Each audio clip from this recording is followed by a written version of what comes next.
That'll be less than 5 minutes. Matt will be 7. Gotcha. Yeah. Thanks. All right, folks, thanks for being here. We'll open up today's press conference. Dave Biddle, and again, one question each, please. Dave Biddle, 24/7 Sports. Hi, Ryan. The intensity is always, through the roof in a game like this, especially this game. It might be even more intense this year. How much have you talked to your guys about keeping their composure, kind of not being that second guy that gets caught doing something? Yeah, I think that's important. You have to play with emotion. You can't let emotion play with you. I think that's important. You have to have your emotions in check, which isn't easy in a game like this because, as we all know, how the magnitude of it all. But it's something that we identified in the off season. So, and we'll talk about this week. Bill Landis, the podcast. Ryan, the way your run game has evolved this year just looks much better now over the last month than it did earlier. What was the process like of kind of landing on the things that work best for you, and just generally how do you feel about where you're at right now? Yeah, going to keep getting tested, but I feel like we've made some progress in different areas. I think certainly Trey coming back has made a big impact on that, but everybody is involved with it, and it's balance. But I think, identifying each week what's worked for us and what hasn't, and fixing those things just over time, getting better. And I think the infusion of Trey has certainly helped. Tony Girdman, Buckeye Huddle. Ryan, given some of the backstory with J.J. McCarthy and Kyle McCord and the recruitment that went on there, how do you keep Kyle from trying to prove you right in this game? Well, I think there's a lot going on here, and I think what we've done all season is in preparation for this game, the way that we've prepared, the way we've evaluated each game, the way we've talked about each game, our focus in the offseason, our focus in the preseason, and our focus during the season. So, like I told the guys on Sunday, we've been preparing for this moment all year, and so now we just need to continue on the routines that we've been on, and be the best team we've been all season, but at the same time focusing on those things, and it'll be the same for Kyle. Pat Murphy, 24/7 Sports. Ryan, when do you think you really grasp the magnitude of this game? I know you can hear about it from the outside, and maybe even the first couple times you experience it, it's a big game. But when did you really understand what this game means to Ohio State? I think every year you just learn more and more.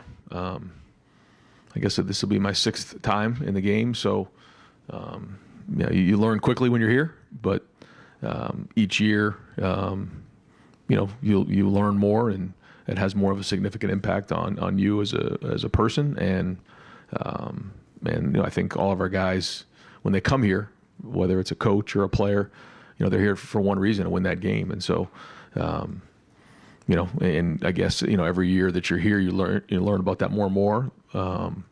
But my youngest daughter doesn't know any other place other than Ohio. So, this world means the world to me and my family. Stephen Means, Cleveland.com. One McCord thing, but when you guys are recruiting quarterbacks, you're looking at multiple people when you're evaluating that. When you're trying to decide who's in the hierarchy on the board and whatnot, are there certain things that you're looking for that maybe separate one guy from another guy? Yeah, oh yeah. I mean, it's not just one thing, but there's a lot that you look at.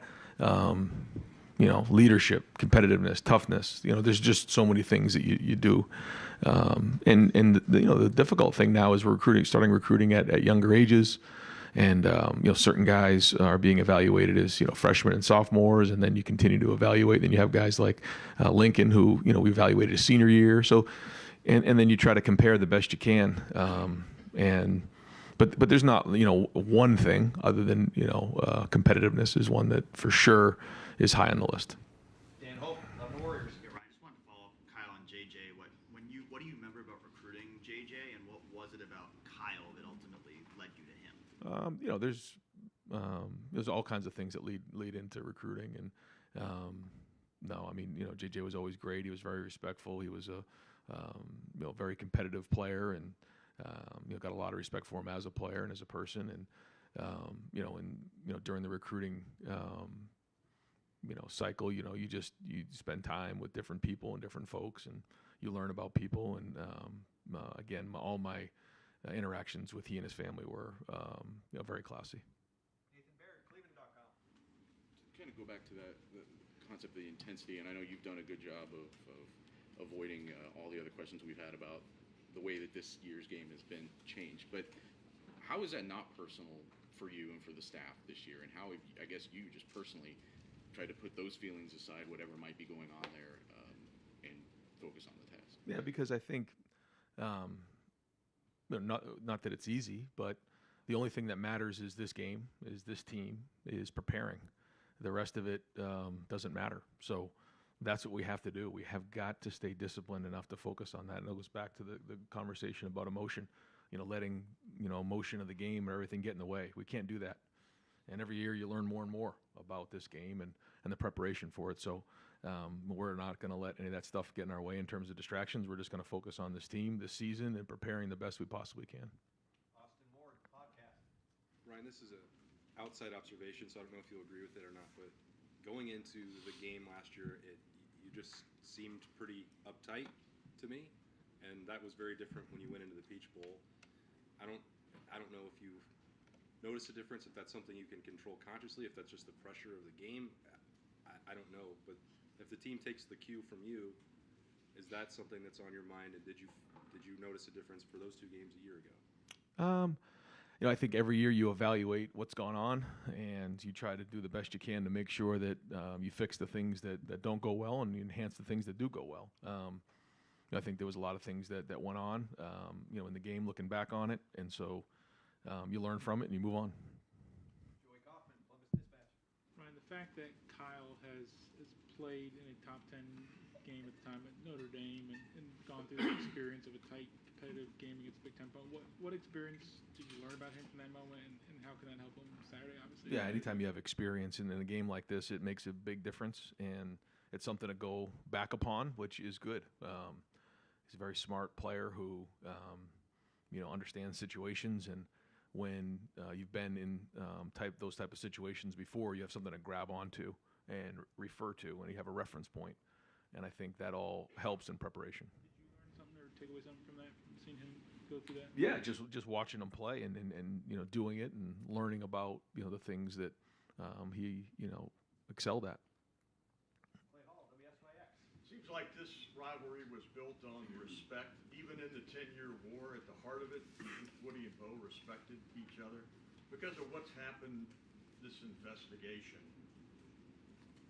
it doesn't seem like that now. Does that sadden you, or does it energize you?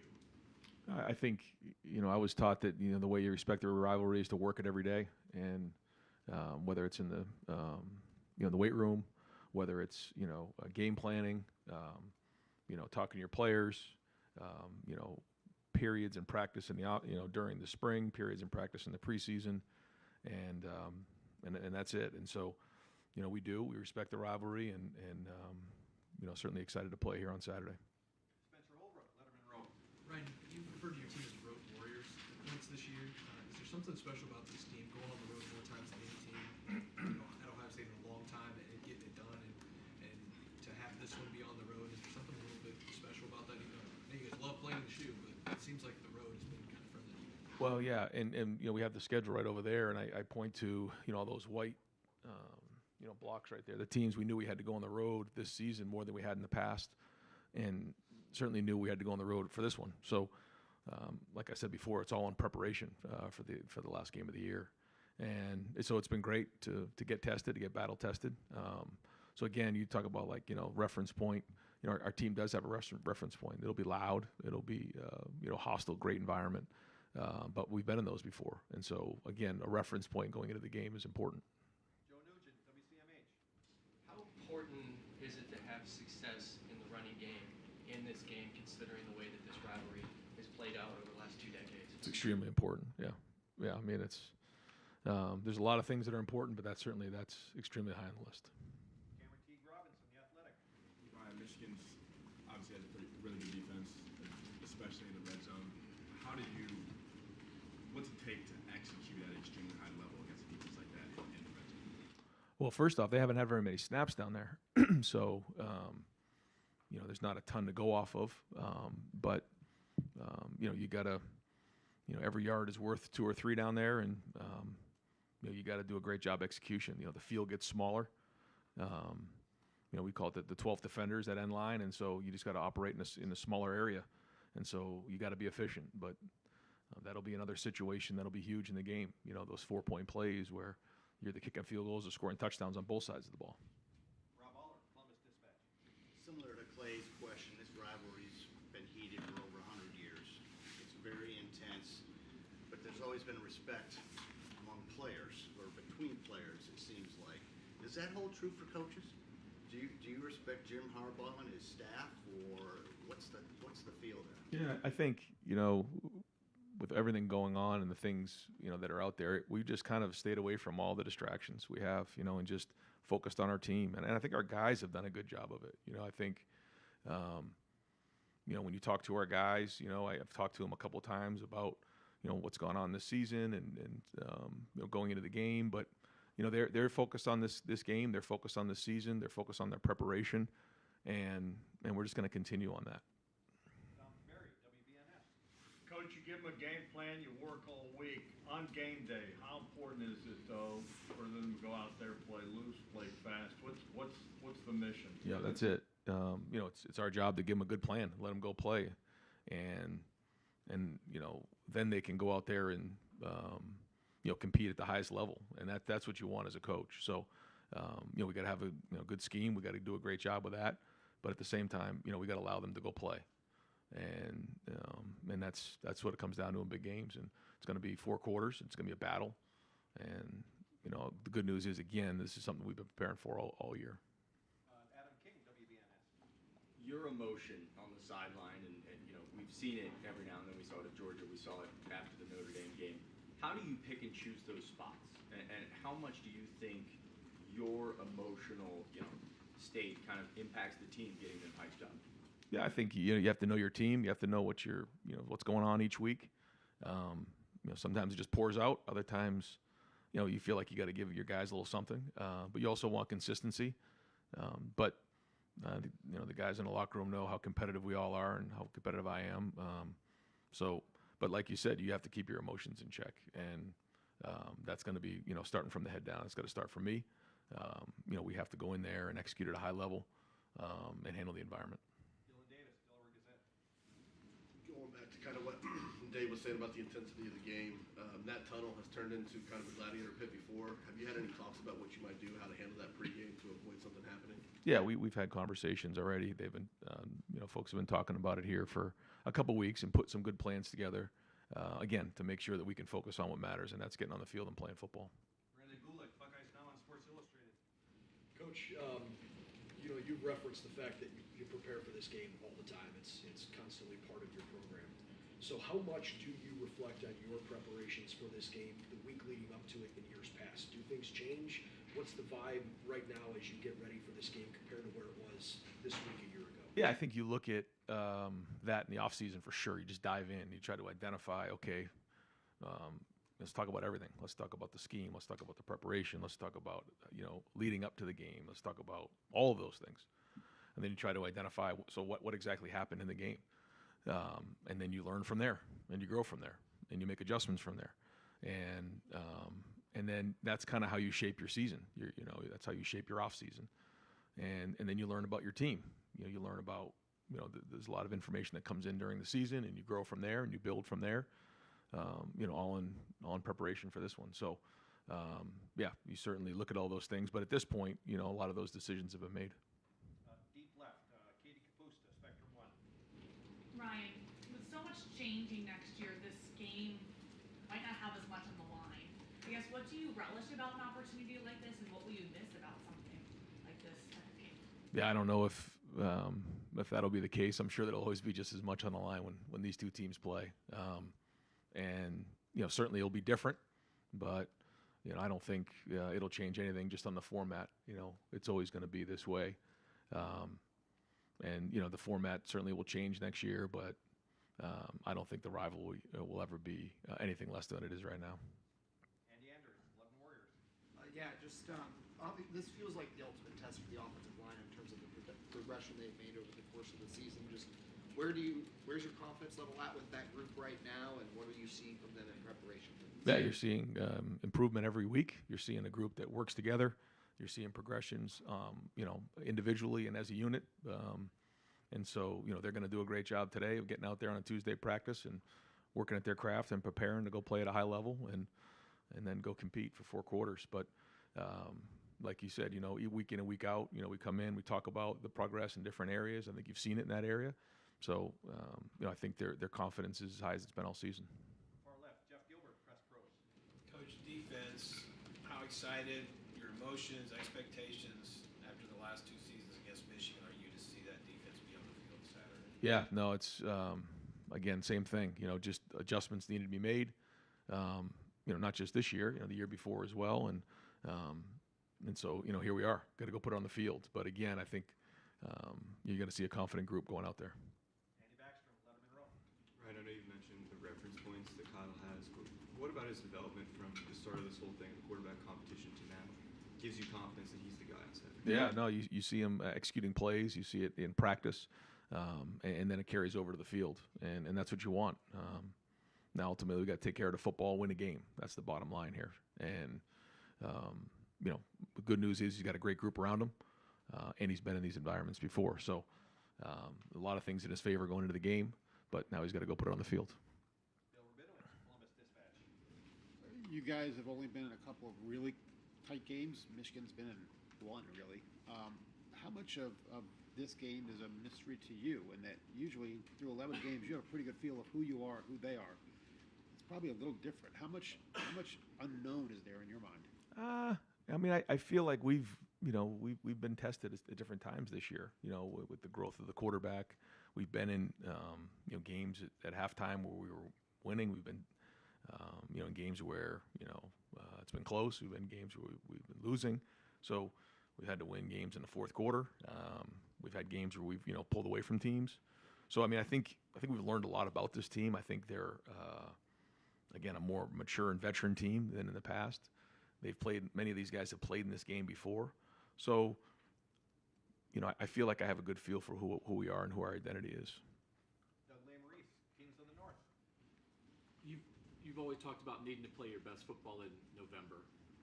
Obviously, that applies even more to this game. And you've been talking about you have to learn from the past, right? But to get your guys to play their best game, like mentally and emotionally, right? That's what you can control. You play your best game on Saturday.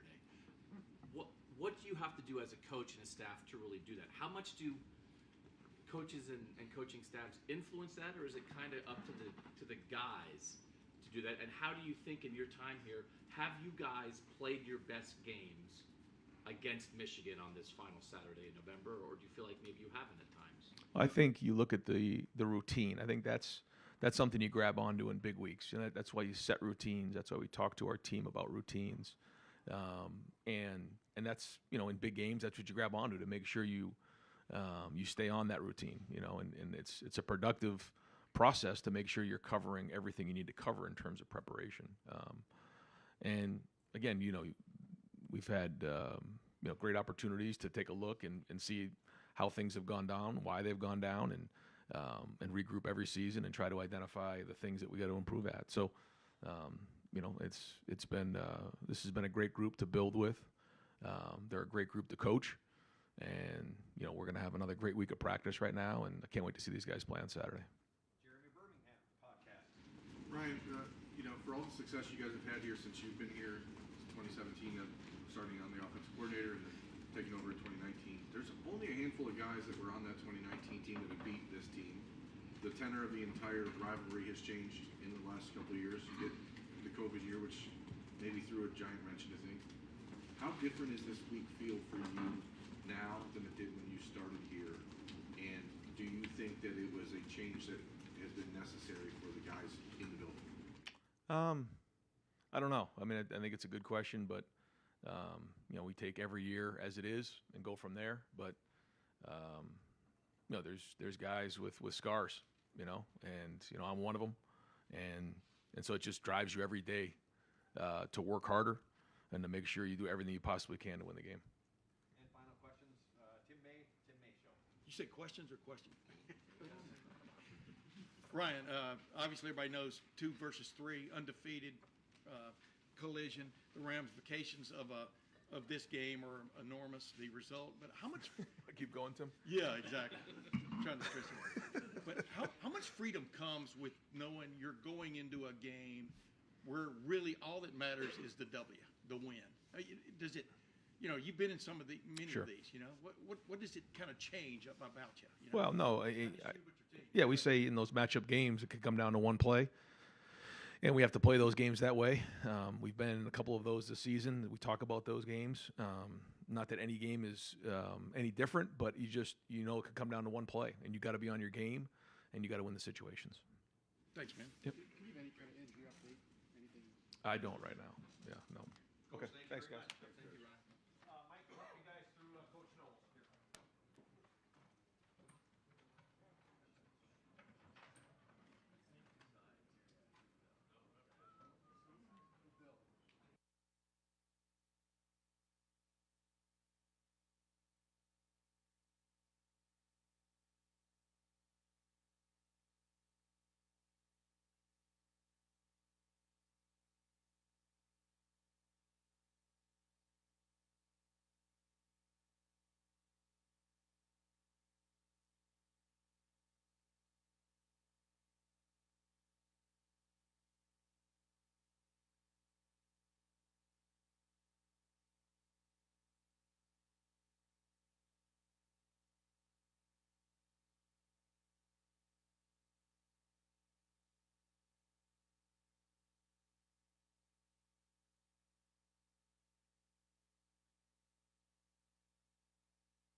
All right, guys, same deal. We'll keep it to one question, about 15 minutes. I don't know if we'll be able to get to everybody, but we'll do the best we can.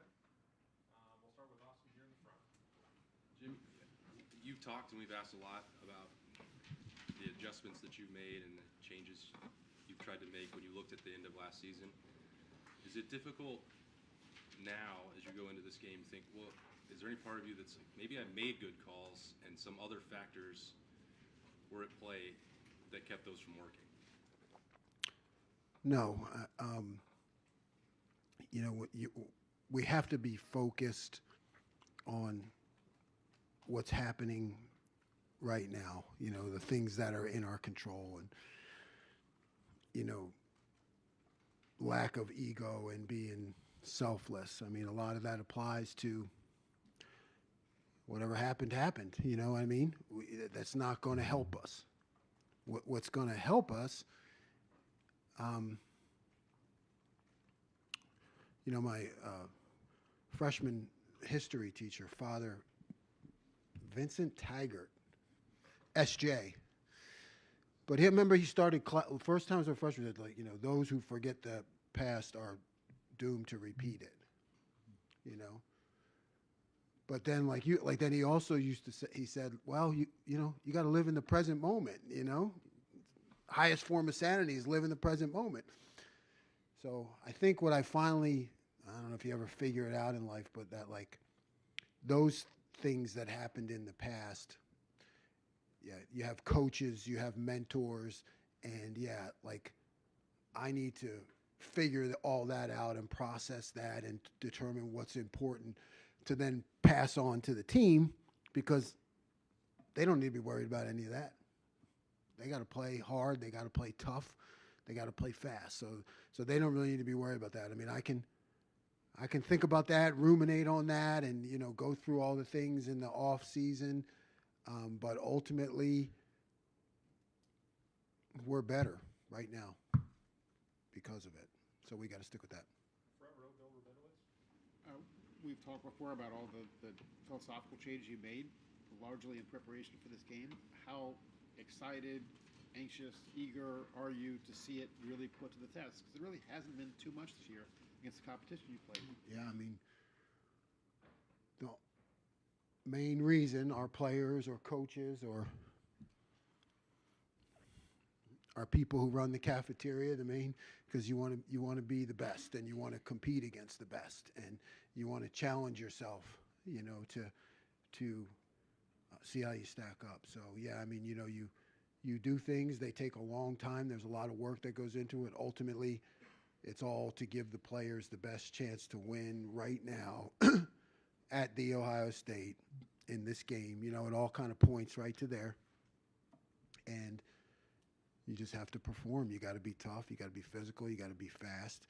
You can't be thinking too much. You know, I mean, that's where all the fundamentals and all the development of the scheme really comes into play.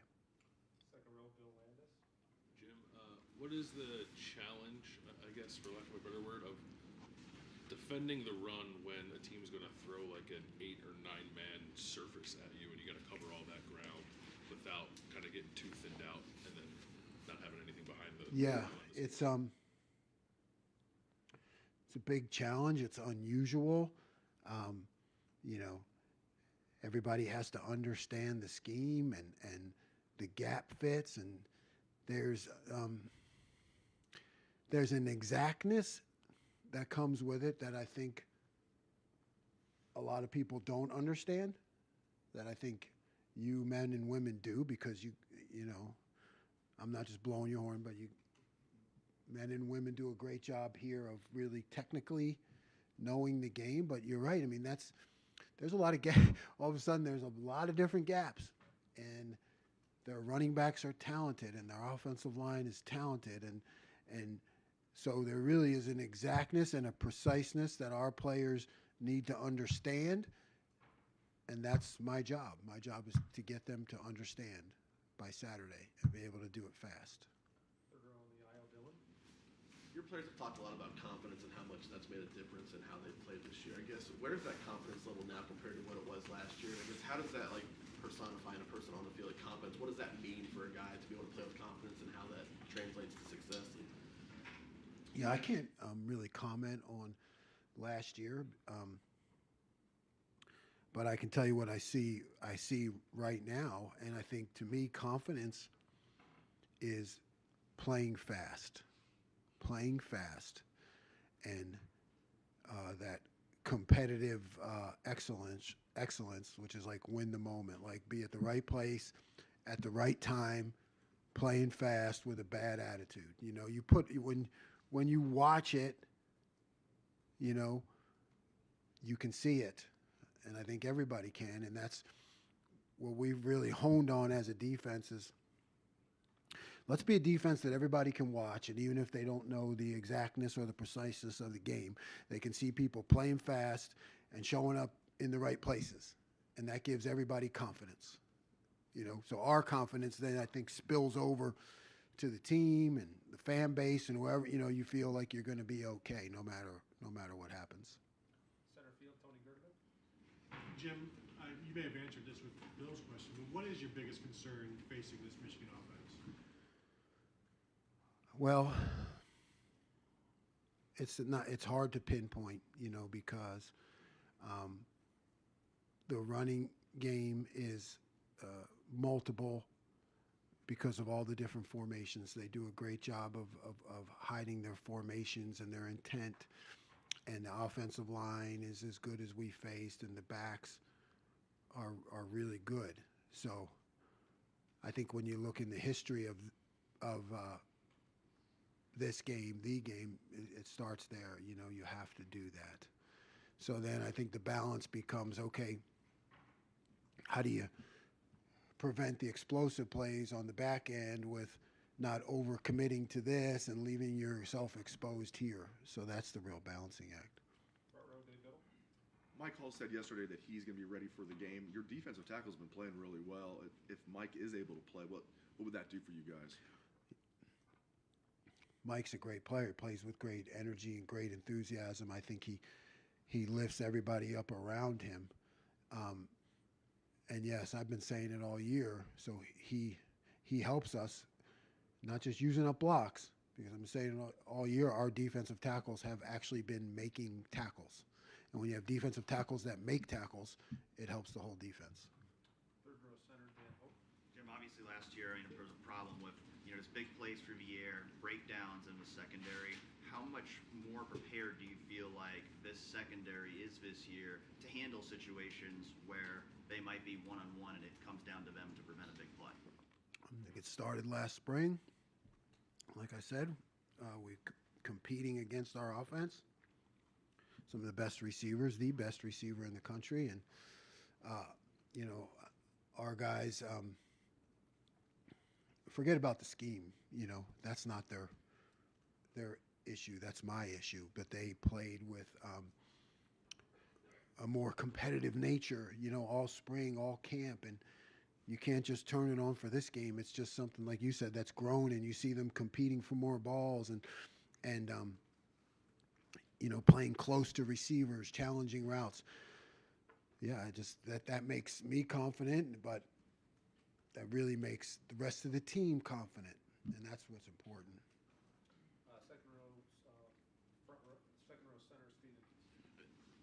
This seems like the type of game with the way Michigan runs its offense, where the decision to put Sonny at the nickel at the beginning of the year might have like some major payoff here, but that's also in the world before like the ransom got hurt. Assuming Lathan can't play on Saturday, how does this opponent make you have to think about how you're going to use Sonny? I guess for Absolutely. I mean, you have to. Yeah, we would love to have Lathan. That certainly allows us to do different things with Sonny, and without that, we still have to do different things with Sonny, but you can be less focused. Yeah, Sonny has got to be spread around in different locations, because we think he can make a lot of plays. Fourth row middle, Patrick Murphy. Jim, at what point did you really feel like you started to grasp this rivalry? I know you hear about it all year leading up to last year.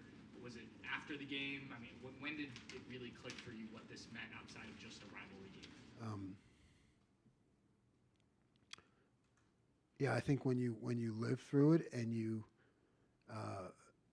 feel the disappointment and you take that personally, not personally like you get angry, but personally like you don't want to let anybody down. You don't want to let the fans down. Most importantly, you don't want to let our players down. So you see how they feel, and you just want to do better. Far left, Joe Nugent, WCMH. What stands out about Michigan's commitment to running the game right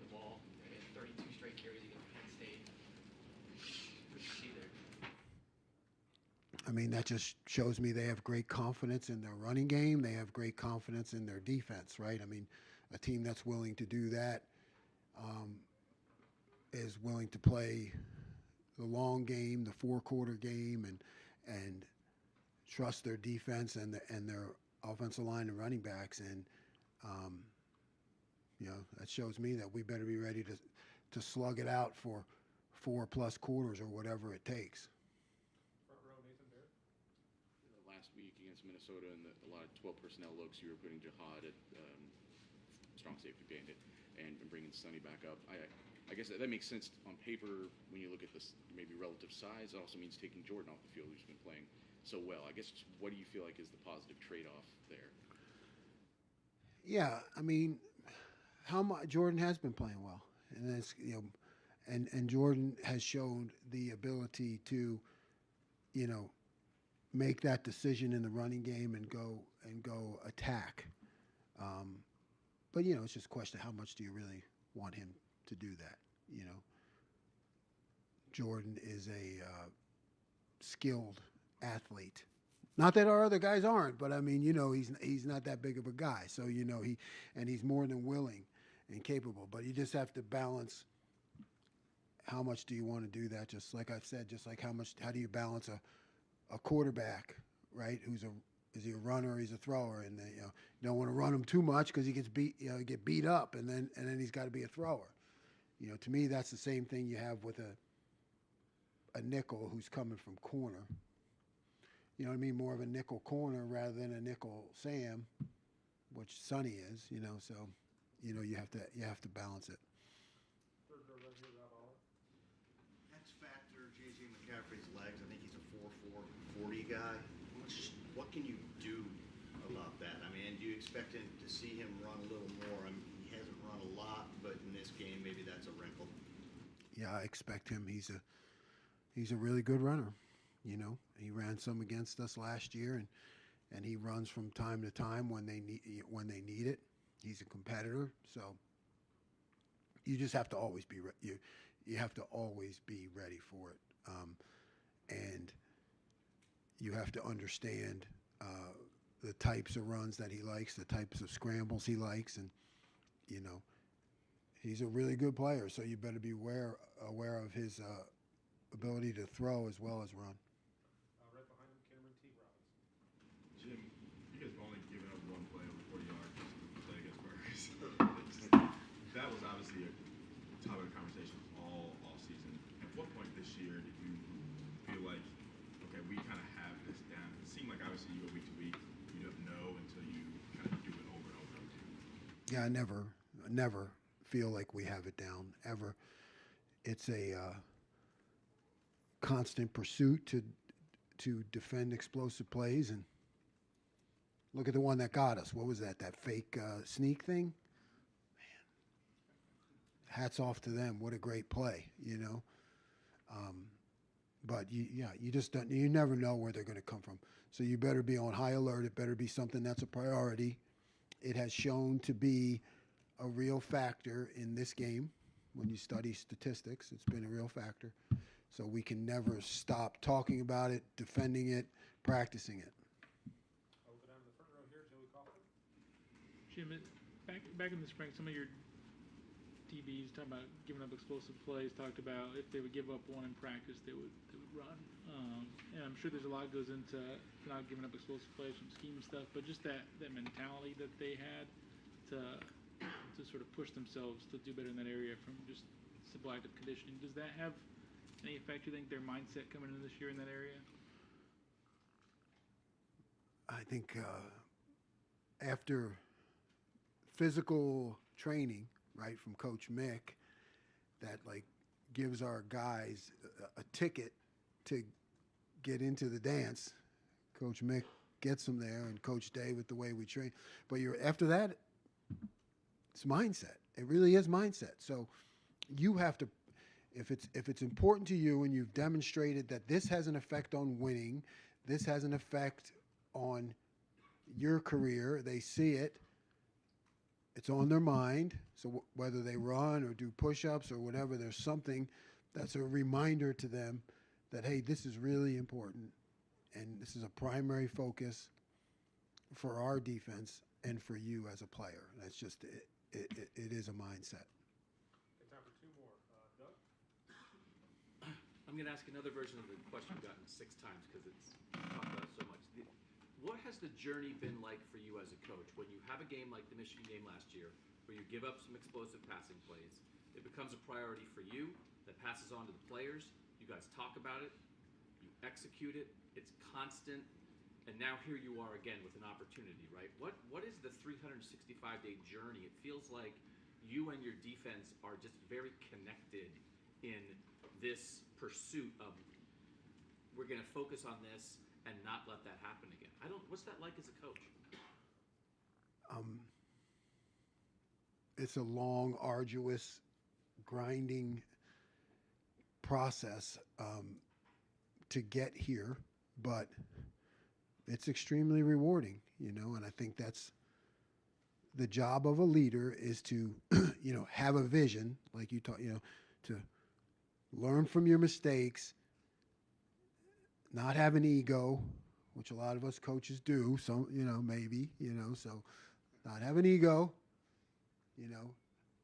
what's best, what happened, how do I fix it, have a vision of, okay, this, now you have to communicate that, like you got to get people to buy in, like you taught, then you're selling it for 365 days and you're growing it and you're watering it and you're feeding it and you're nurturing it and you're bringing it, you're showing this is good, this is not good, this is good, good, good, not good, good, good, not good. Why? It's we have to go out and do this. How? Okay, here are the things that we're going to do. Here are the specifics of how we're going to do this.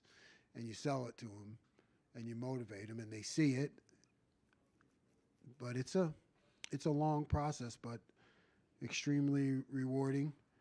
And we have to make it pay off for us this Saturday. We'll wrap it up right here with Tim May. You left that pruning there. Tommy Eichenberg, how much does he want to play in this game? You were asked about it last week. Of course, like Ryan, they said almost got into a fight about things. But what will he bring if, in fact, he's cleared and ready to play? What will he bring to this mix? Everything. Tommy will bring every single ounce of his person to this game, and he will fight to defend our honor. That's just that kind of guy that he is. He's the kind of guy we all want on that wall. All right, Coach, thank you.